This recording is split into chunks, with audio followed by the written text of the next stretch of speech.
দেখ মন কাশবন দুলছে যে শাড়ি, কবে ঢাক দেবে ডাক, দিন গুনছে যে তারি।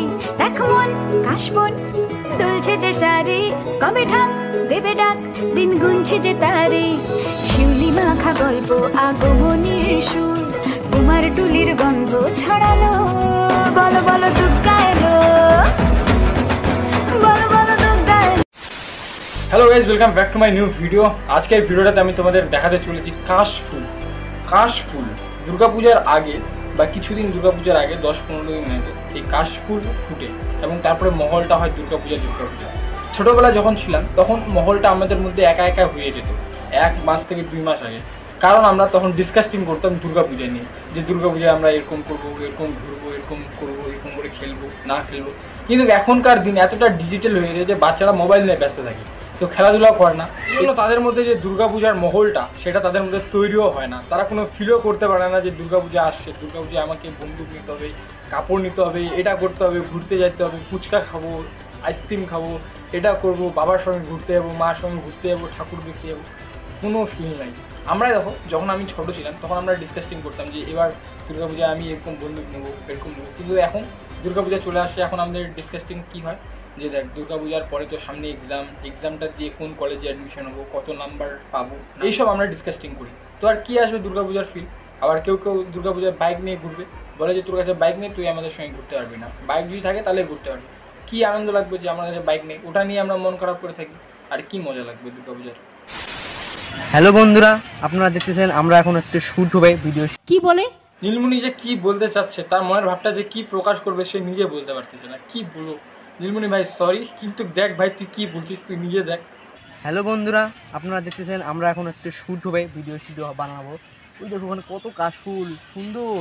আমি অনেক দিন ধরে ইচ্ছা করতেছে যে কাশফুলে, আমার বন্ধুকে বলতেছি কবে থেকে যে বন্ধু চল চল একটু কাশফুলে ভিডিও বানাই। দুর্গা ঠাকুর আমাদের বাঙালিদের বড় উৎসব এসে গেল।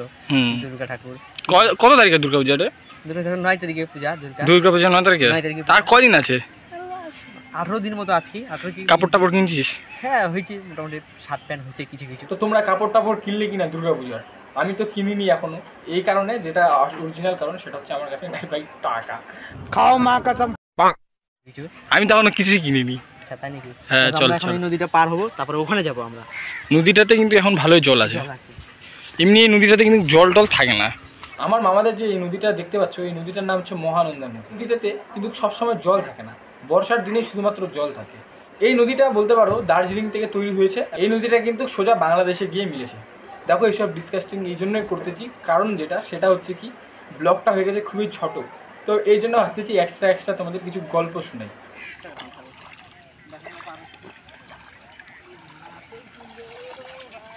কতদিন পর ওই পারে যাচ্ছি নীলমণি আমরা, তাও আই থিঙ্ক অনেক দিন হবে। নীলমণি কতদিন পর যাচ্ছি তাও? এক সপ্তাহ কোথায়? 2 জন মিলে আমরা কতদিন পর ঘুরতে আসছি বলতে? সবসময় তো 3 জন নাহলে 4 জন থাকি। আমরা ওই পার্কটাতে গেছিলাম, ওখানে একটা পার্ক আছে, আমি আর নীলমণি ফেসবুকে ওগুলো ফটো পোস্ট করছিলাম। এই ব্লগটা বানানোর যেটা উদ্দেশ্য ওটা হচ্ছে কি, যে দুর্গাপূজার ফিল আসতেছে না, দুর্গাপূজার ফিল নেওয়ার জন্য। আমার একটু ফিল হচ্ছে, কারণ আমাদের বাঙালিদের পুরো মজা এনজয়। আমি এখন যাচ্ছি নদী পার হচ্ছি।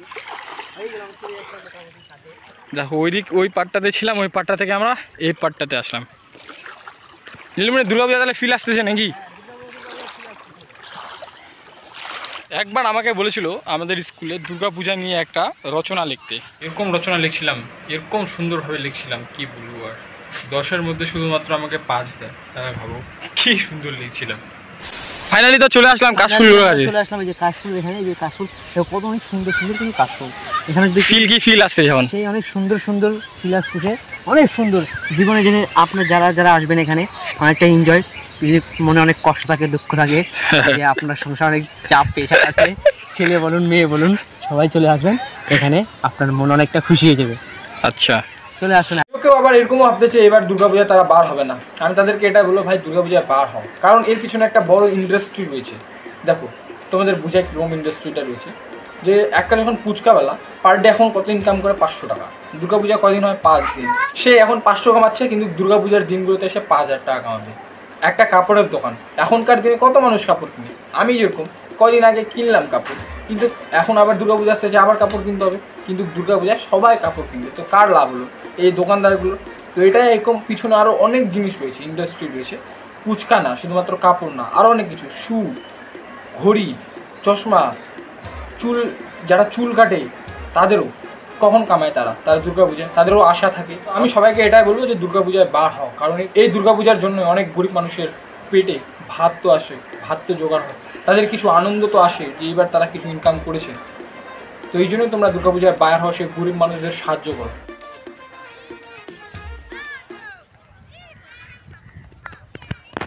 আরেকবার ওখান থেকে সামনে থেকে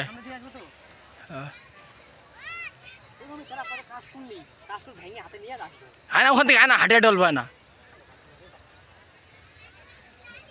হায়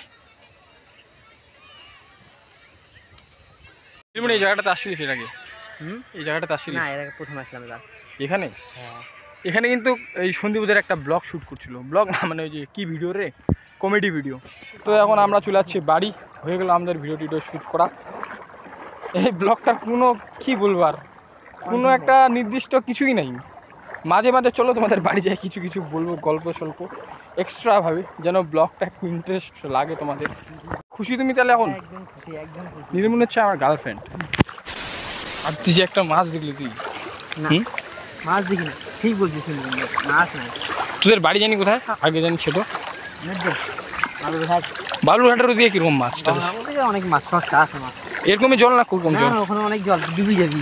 হ্যাঁ, তার মধ্যে 2-3টা ছেড়ে ডুবে যাবে। সাঁতার পারিস তো তুই? হ্যাঁ, আমি সাঁতার পারবো। তুই এটা যদি ফুল হয়ে যায় তা পারবি সাঁতার কাটতে? না, এখানে তো বল দেখছেন, এই নদীতে স্রোত বেশি না, স্রোত বেশি। আমাদের ওটাতে স্রোত নাই, ওটাতে মানে সাঁতার কাটতে পারিস? হ্যাঁ, এখানে যেরকম এক স্রোত আমাদের ভাষা নেবে, কম জল না, স্রোত বেশি। আমাদের ওখানে বেশি জল, স্রোত নাই, ওই জন্য সাঁতার কাটা যায়, মাছ ধরার সুবিধা।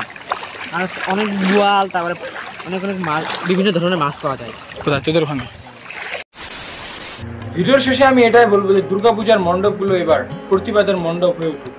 আরজি করের ঘটনাটার এখনও আমরা কোনো জাস্টিস পাইনি, তার জন্য আমরা উই ওয়ান্ট জাস্টিস, বা এখনও প্রোটেস্ট আমরা চালিয়ে যেতে হবে। এই জন্য যে দুর্গাপূজাকে আমরা রোধ করব এটা না, দুর্গাপূজার যে মণ্ডপগুলো রয়েছে সেই মণ্ডপগুলোকেই করে তুলবো আমরা হচ্ছে প্রতিবাদের মঞ্চ। তিলোত্তমার আমরা এখনও বিচার পাইনি। এই কথাটা শুনে একটাই কথা বারবার মনে আসে, যে রক্ষক যদি ভক্ষক হয় তাহলে আর কি আমাদের রাজ্যটা কি করে চলবে বলো? আর আমি কিছু ছেলেদের জন্য বলতে চাই এই কথা, ভিড়ের মধ্যে চান্স পেয়ে কোনো মেয়ের উপরে হাত দেওয়া এটা কিন্তু ভালো না। তোমার বাড়িতেও কোনো মা বোন এরা আছে, যদি তাদেরকে কেউ হাত দেয়, তাদেরকে যদি এরকম করে, তখন তুমি কি করবা? তখন তোমার কাছে খুব ভালো না, দায়িত্ববোধ চলে আসে যে না, কেন ওই ছেলেটা আমার বোনের উপর হাত দেবে। কিন্তু তোমরা যখন সেম ওই কাজটা করো, তখন কোনো মেয়েকে দেখে রাস্তায় টোন কাটা, ওহ কি লাগছে, ওহ কি সুন্দর মেয়ে যাচ্ছে, সেই সেম জিনিসটা যখন তোমার বোনের সঙ্গে কেউ করবে, তখন তোমার কাছে খুব দায়িত্ববোধ চলে আসে, তাই না? তুমি যদি ভাবো যে তুমি এরকম করে নিজেকে হিরো ভাবছো এবং মেয়েটা তোমাকে দেখে তোমার উপর কাজ খেয়ে যাবে, না ভাই, এতে তুমি তোমার মানসিকতা এবং তোমার মূর্খতা এবং অশিক্ষিততা প্রমাণ করেছো। ভাই নিজের মতো করে ঘুম না, কেন মেয়েগুলোকে অবজেক্ট বানাচ্ছিস? তোকে দেখে বাচ্চাগুলো কি শিখবে?